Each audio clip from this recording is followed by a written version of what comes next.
So as Guy just mentioned, there are more migrants on the way, and the influx is causing tensions with Europe's open border system being closed by some member states. Denmark is calling for a review of international refugee laws to potentially reduce the numbers of people eligible for that status. CCTV's Owen Fairclough recently interviewed the European Commission's Kristalina Georgieva. He asked her if the migrant situation was out of control. I would ask who could sustain this without having to adjust, to take some months to adjust. But if you look at what we have been doing since the beginning of the crisis, we have agreed to share refugees, to place them across Europe. It hasn't been easy, but we have agreed on that, 160,000. We have agreed to use the European budget, I'm responsible for it, to support our member states and to support the countries where refugees come from. We more than doubled funding. We had 4.5 billion euros in the beginning of 2015. We now have nearly 10 billion euros dedicated to this to this purpose. So solidarity is for real, but it is not easy. And for us in Europe, it is very important to tell the rest of the world, this is not a European problem. This is a global problem. Many people would say that you should have seen this coming. It doesn't take a foreign policy expert to see that civil war in Syria, going on for as long as it has, is going to disperse people, and they're probably going to head towards Europe.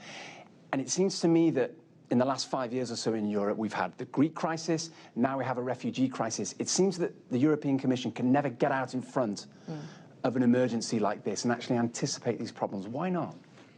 It is a phenomenon for the whole world. We are, as a global community, limping from one crisis into another.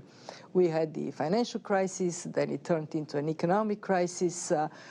We then, in Europe, of course, had the Eurozone crisis, which, by the way, we have managed to get on top of. And now we have the refugee crisis.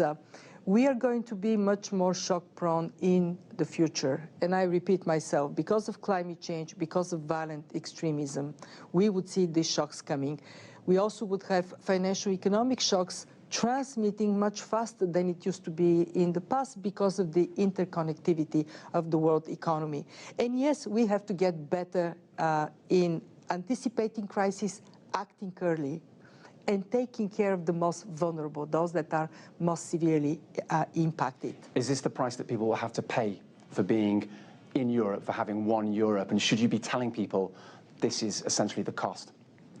In Europe, we have a process of integration, broadening and deepening our common market that has served us very well, and it will continue to serve us well in the future.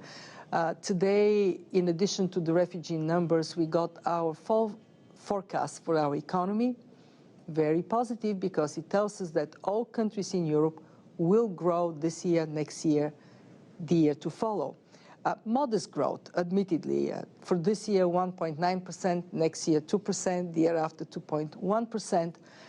But it drives unemployment down, it creates better opportunities for Europe. And by the way, the refugees in our forecast, they're seen, we recognize that they are a modest positive, they have modest positive impact on our economy.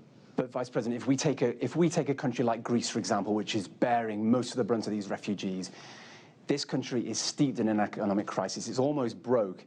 You're effectively saying, look, that will cost a percentage of your GDP. It might be, say, $500 million. That doesn't seem like an awful amount, but that's the kind of money that Greece could be using to pay off monthly debts. It does matter, and it's very difficult to say to people in Greece, yes, we will create jobs with this influx of refugees, but it will cost you something. Well, the Greek economy would get 35 billion euros injection from Europe, and because they're facing these difficulties, we are front-loading for them a big chunk of this money. In Europe, solidarity is for real. We have, on an annual basis, 150 billion euros that we bring from the richer part of Europe to help the countries that are in trouble. And this engine of convergence is the one that has been lifting up poorer regions and poorer countries, and will continue to do so in the future.